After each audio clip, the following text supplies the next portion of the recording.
Ever since the release of the anime in 2018 and the game in 2021, Umamusume was always considered one of those franchises that could only succeed in Japan due to the absurdity behind the concept. First of all, racehorse is not a very popular sport outside of Japan, and even there, before Umamusume, it was in a steady decline, with the only people interested in it being from an older generation. Second of all, Japan was, and still is, known for their tendency to turn everything into cute anime girls. From every animal you can think under the sun, to objects such as planes, warships and soda cans. So when you tell a regular person that there is this franchise about horse girls racing who are also idols and sing after a race, you think that most people would be a bit weirded out. But 2025 brought us the release of Umamusume in the West, and to everyone's surprise, the game was a massive hit. The game that many thought has no chance in the West and would only be popular in Japan managed to get everyone by surprise, myself included,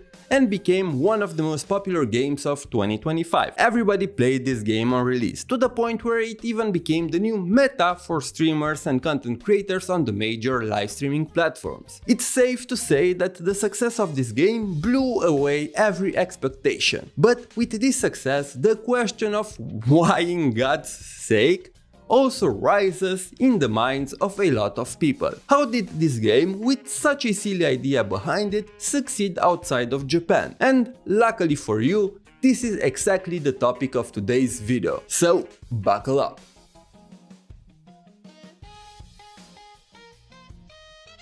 If you've been around the anime and gacha community for a while, like me, you know that the culture behind them wasn't really that mainstream a few years ago. When I started watching anime, the medium was still very niche in the West and nobody would openly talk about it. In fact, it was seen as a very weird hobby that people wouldn't openly admit to enjoy, unless they wanted to get bullied. But slowly through the 2010s, the medium rose in popularity, and during the pandemic, it exploded. Anime went from the hidden hobby you hide from your parents and classmates at school to something that pretty much everybody watches these days, and having open discussions about it doesn't feel like social suicide anymore. Although the ones that are popular are mostly shonen, and while Umamusume has strong shonen vibes, especially with newer shows like Cinderella Grey, it still has some aspects like the idol stuff that are rather niche. Also during the pandemic, a small game that you might have heard about called Genshin Impact just released and took the world by storm, propelling gacha games from those cheap-looking PNG games that people in Asia like to play and sell their kidneys for to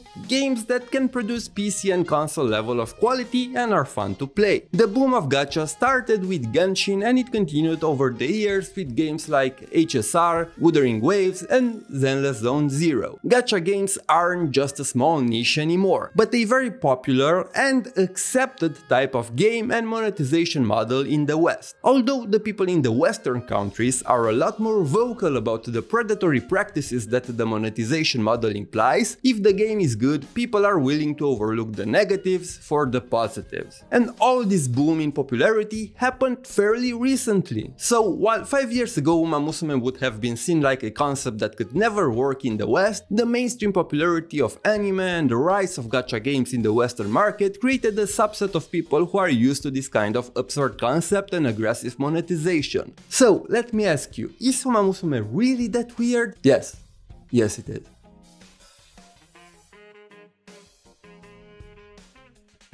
Another big factor why the game got popular overseas is because the game is actually good. Look, if I learned something is that people will play anything no matter how absurd the concept may be as long as it's fun. And Umamusume is very fun. I mean, it's a roguelike, sports simulator with anime aesthetics, good graphics, quality gameplay, cute characters, and tons of endearing and uplifting stories. Who wouldn't want to play it? Not to mention that there aren't many games like this on the market. Despite every absurd idea in the game, Umamusume appeals very clearly to the people who like roguelike games and sport manager games like Football Manager, although Umamusume is a lot more toned down and made easier to play. Ichuma has a very fun and distinct personality, and due to the random nature of the gameplay, inheritance system and the support card system, No two runs are the same. Also, watching the races is a very fun experience. Whether you're Umamusume just to the front in the last minute and takes the first place, or is blocked by a random no-name Uma in the last leg and all you can do is curse the RNG gods. The game has many layers that give it immense replayability. Whether you farm from parents, an ace for the next champions meeting, a good runner for team trials, experience the story of each career,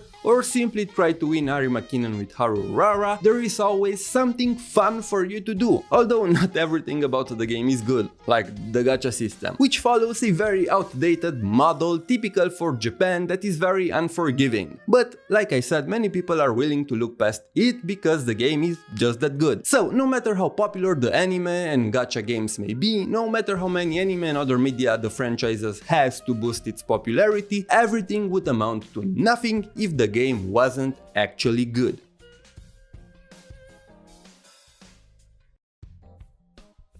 Umamusume is a multimedia franchise, meaning that by the time the game released on global, the series already accumulated a vast amount of media such as anime, manga, games, and other content made over the years which the global players can immerse in order to explore the franchise, get attached to the characters, stories, and serve as both a gateway and a catalyst to stay invested in the Umamusume world. From my experience, having a multimedia franchise like this could be both a good and a bad thing at the same time.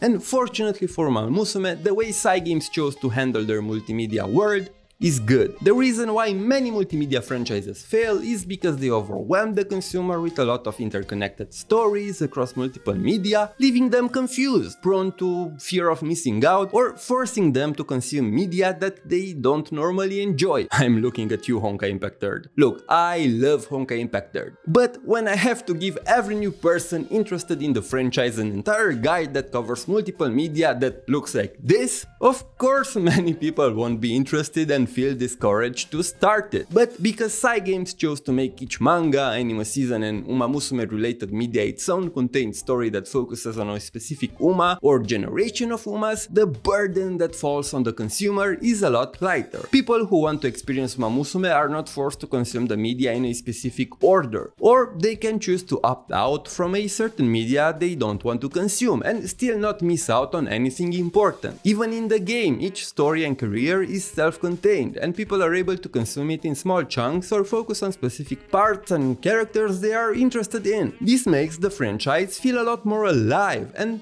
people have a lot more options nowadays to approach it and consume it over time in order to keep their interest alive, which is something that the JP players didn't have in the beginning. Cygames also made the very good decision to synchronize the release of Cinderella Grey, which in my opinion is the Umamusume anime with the most mainstream appeal, with the release of the global version of the game driving a lot of interest from Cin Grey to the actual game. They also did something similar with the JP version of the game, which released at the same time as Season 2 of the anime was airing. Initially it was supposed to release way back when Season 1 first came out in 2018, but Cygames ended up postponing the release for over 2 years as they reworked most of the game from ground up. So yeah, having so many media to consume from the franchise also contributed a lot to its success. Cin Grey was topping the spring anime charts way before the game released.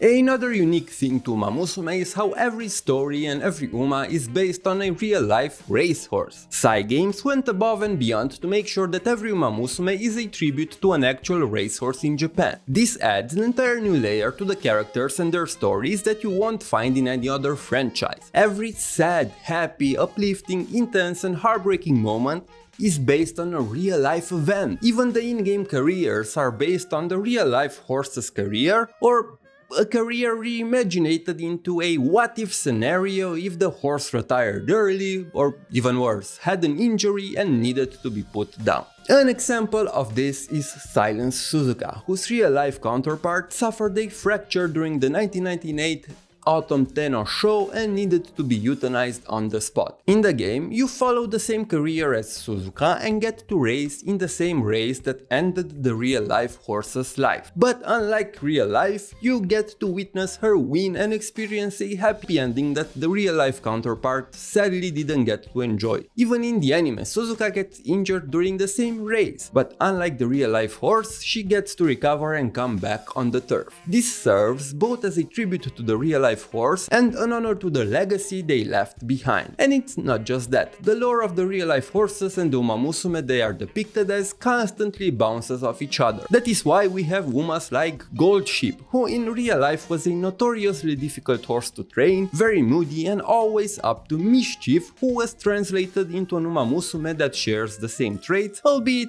in a more exaggerated manner. She kicks you, refuses to show up for training, she abducts you and is constantly blabbering nonsense. Another example is Aston Machan, who lived and raced in the same period as Vodka and Daiwa Scarlet but died early and never got the chance to be cemented in the history as the two other horses from the same generation. Because of this, Cygames portrayed the Umamusume version of Aston Machan as someone who wants people to always remember her. She always shows up alongside Vodka and Scarlet, staring blankly into the camera, reminding people that at some point she existed and that she also deserved to be remembered alongside them. Then we have Haru Urara, whose real-life counterpart recently passed away at the age of 29. Rest in peace, Haru. She is a horse who ran in 113 races and won none, but who became a national sensation due to her sheer determination to never give up in the face of constant failure. Because of this, her Umamusume counterpart is portrayed as a happy and energetic girl who always gives her best and is happy no matter what place she ends up finishing the race in. Through this game, you can change history and help Haru achieve her dreams